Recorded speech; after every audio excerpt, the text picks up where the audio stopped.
Welcome back everyone. In our last session, we discussed the structure of HPA axis. Today, we will be discussing the activation of HPA axis.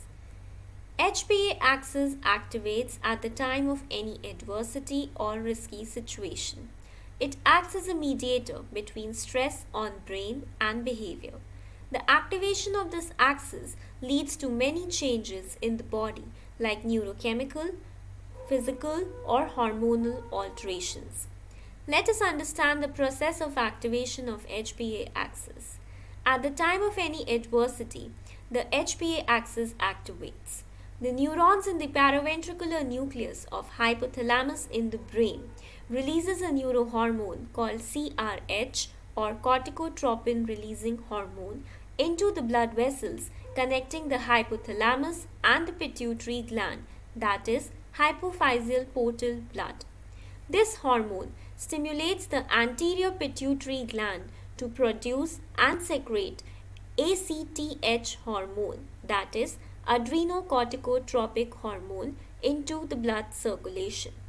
Adrenocorticotropic hormone in turn stimulates adrenal glands to induce glucocorticoid synthesis and release. This glucocorticoid hormone is known as cortisol. Apart from cortisol, DHEA or dehydroepiandrosterone hormone is also released. Let us understand this process with the help of a figure. As you can see here, hypothalamus releases corticotropin releasing hormone, which stimulates anterior pituitary to release adrenocorticotropic hormone, which in turn stimulates adrenal cortex to release glucocorticoid or cortisol hormone. This is the pathway of activation of hypothalamus pituitary adrenal axis. As you can see in the figure, to protect against prolonged activity, the HPA system is carefully controlled through negative feedback loops. Cortisol produced in the adrenal cortex will give a negative feedback to inhibit both hypothalamus and pituitary gland. This reduces the synthesis and secretion of corticotropin releasing hormone as well as adrenocorticotropic releasing hormone in the body. The negative feedback loop is important because overexposure to cortisol may result in atrophy of the hippocampus in humans. Thus, there is positive feedback when there is stimulation of glands to release hormones, and there is negative feedback when glands are inhibited to release hormones. This is the process of activation of hypothalamus pituitary adrenal axis in times of adversity. Now let us move back to what happens after the production of cortisol has begun due to activation of HPA axis. The human brain has two types of receptors for cortisol hormone. One having higher affinity for the hormone and the other having lower affinity for the hormone. Automatically, the one which is having higher affinity will get activated earlier even by the smallest amounts of cortisol hormone. Researchers suggest that when cortisol hormone binds only with the higher affinity receptors, the individual is coping with the adversity very well or is showing resilience.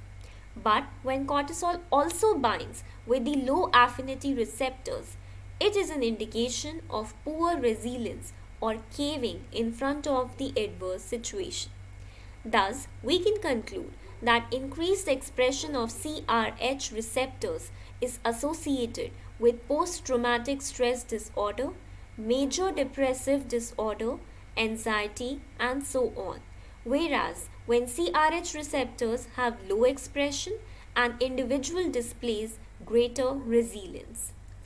DHEA or dehydroepiandrosterone hormone is secreted by the adrenal cortex and is assumed to have a protective role against adversity by negating some of the detrimental effects of increased cortisol levels.